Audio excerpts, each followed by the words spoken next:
आदमी क्यों छोटा रह जाता है? क्योंकि उसके अगल बगल के लोग उसको बार बार ये एहसास दिलाते हैं कि तू छोटा ही रहेगा। अगर आपको जिंदगी में बहुत आगे जाना है, 2-4 ऐसे लोग रखिए अपने बारे में, अपने अगल बगल के लोगों को गड़बड़ ना बोलने दो। बोलने का बहुत प्रभाव है जिंदगी में, इस बात को याद रखिए। एक अच्छा आदमी अगर 5-10 बुरे आदमी से गिरा है तो संभावना यही है कि वो भी बुरा होने वाला है। और कई बार मोहब्बत भी होती नहीं है, लोग मोहब्बत करवा देते हैं कि तुम ही को देख रही थी रे बाबा। देखिए, कोरोना में बहुत लोग कोरोना से नहीं मरा, बहुत लोग तो डर के मर गया और सारा पाप याद आता है मरने वक्त, राइट? हाँ, ये आप सुनिए क्या हुआ। आपका टाइम अब पूरा हो।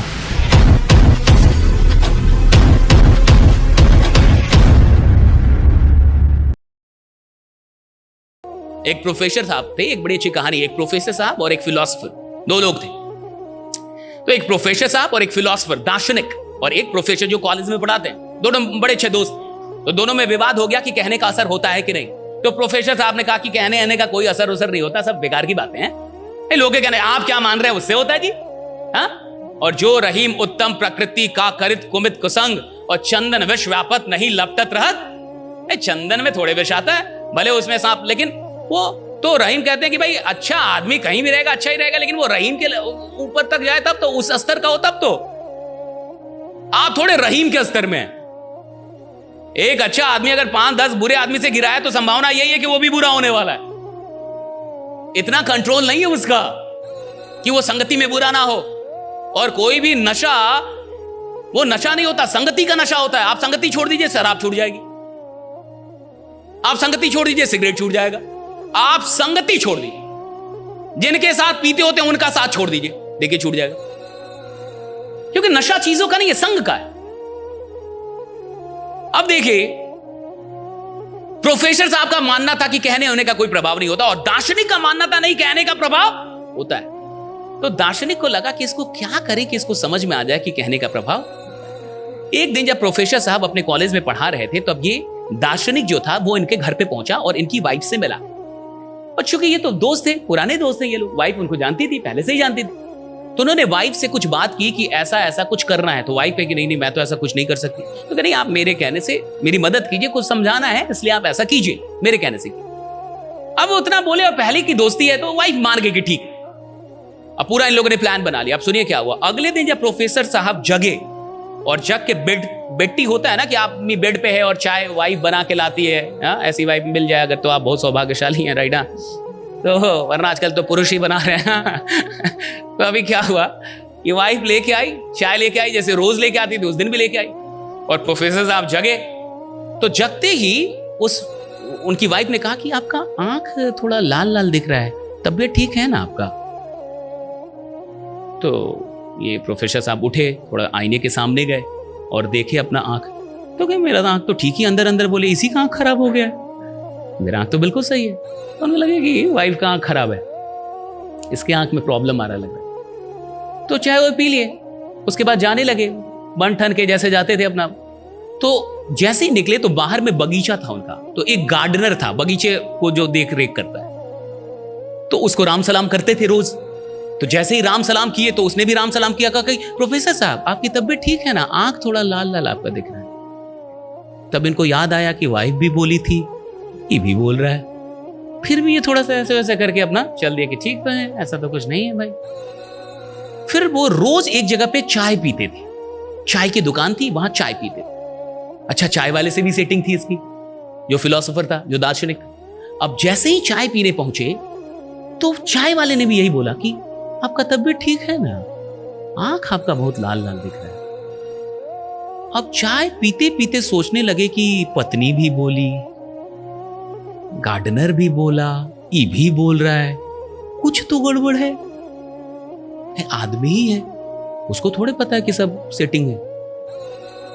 अब ये चाय पीते पीते इनका पैर भारी होने लगा, और चाय पी के जब उठे तो इनसे थोड़ा चलने में इनको लगने लगा कि हम बीमार हैं।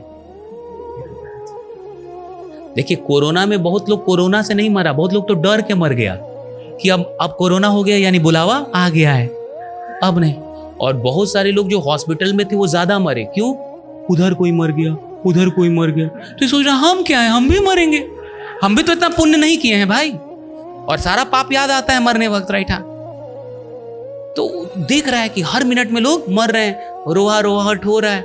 और वही जो घर में रहा वो थोड़ा बच भी गया, लेकिन जो हॉस्पिटल गया वो ज्यादा मरा। क्यों मरा? फियर से मरते हैं लोग, डर से, खौफ से। क्या कोरोना के बाद आदमी को बुखार नहीं हुआ? बट ये माथे से निकल गया कि बुखार मतलब मौत, और उधर 2 साल में माथे में घुस गया था कि बुखार मतलब बुलावा, कि आपका टाइम अब पूरा हो, कृपया यहां आ जाएं, आपकी विशेष जरूरत है। हाँ? अब हुआ क्या कि इस प्रोफेसर साहब को लगने लगा कि उनकी तबीयत सच में खराब, तो चलने लगे। तो बड़े धीरे धीरे, अब थोड़ा सा पैर भी उठाने में दिक्कत हो, आराम से चल। और जैसे ही गए तो 10 कदम पे जब गेट था, कॉलेज का गेट, तो गेट के वहां पे ना गेट कीपर होते हैं, दरवान जो होते हैं, उनसे खतरनाक सेटिंग थी फिलॉसफी। उनसे ऐसा सेटिंग था कि जैसे ही 10 कदम पे होंगे, जाना है और गोद में उठा के और सुला देना है बेंच पे। वहां एक बेंच भी होता है, और कहना है कि आप गिरने ही वाले थे। ये तो बेचारा आ ही रहा था धीरे धीरे, इसको तो लग ही चुका था कि मैं बीमार हूं। तुरंत आया गार्ड, एकदम पकड़ा खट से और सुला दिया एकदम। कहा कि गिरने वाले थे आप, गिर जाते अभी आप।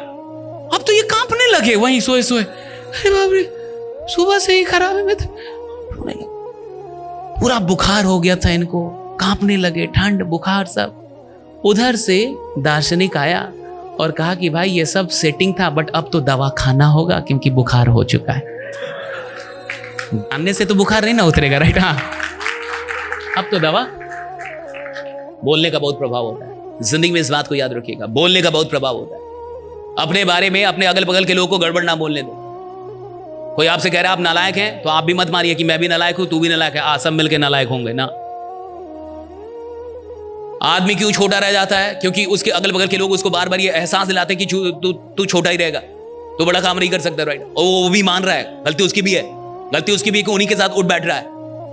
अगर आपको जिंदगी में बहुत आगे जाना है, 2-4 ऐसे लोग रखिए जो फालतू का ही आपसे बोले कि आप कमाल के आदमी हैं, आप बहुत बड़ा कांड करेंगे। आपसे बड़ा कोई, यानी आप इतिहास बनाने के लिए पैदा हुए हैं। ये जितने भी नेता बनते हैं, आपको क्या लगता है नेता अकेले नेता बनता है? जब तक उसके 10 लोग ना हो ना, उसके अगल बगल में नेता बन ही नहीं सकता। वो 10 लोग उसको नेता बनाते हैं, जो बार बार बोलते हैं कि आपसे मिलता हूं तो मुख्यमंत्री नजर आता है। का एक कट्ठा और बेचो। कहा सर हमको नहीं पता, हमारे विधायक तो आप हैं। कहा कि 2 कट्ठा और बेचो। हाँ, ये 10 लोग उसको बनाते हैं साहब। नेता अकेले कभी नेता नहीं बन सकता, मैं लिख के देता हूं। अगर उसके पास ये 10 लोग ना हो ना, जो बार बार उसको एहसास दिलाते हैं कि आप जीतेंगे साहब, आप जीतेंगे, आप बिल्कुल जीतेंगे, बार बार वही हौसला देता है, नेता तो मर जाएगा साहब। उन 10 के बिना मर जाएगा, नेता पैदा ही नहीं हो सकता। चुनाव जबकि आदमी लड़ता भी है ना, तो अकेले नहीं लड़ पाता, उसको भी कोई 10 लोग बोलता है कि आप लड़िए ना, आप खड़ा तो होइए एक बार। गजब आप डर रहे हैं, एक बार खड़ा तो होइए आप, पूरा गांव आपके साथ है। हाँ, तो वो उठता है, अकेले नहीं उठ सकता साहब। और कई बार मोहब्बत भी होती नहीं है, लोग मोहब्बत करवा देते हैं कि तुम ही को देख रही थी रे बाबा, मानो तो राइडा, भले ना देख रही हो। इसको शक हो जाता है, मेरे को देख रही थी। अरे देख रहे थे भाई, हम बता रहे हैं राइडा तुमको। लोग मोहब्बत करवा देते हैं, मोहब्बत ना भी हो तो करवा देंगे।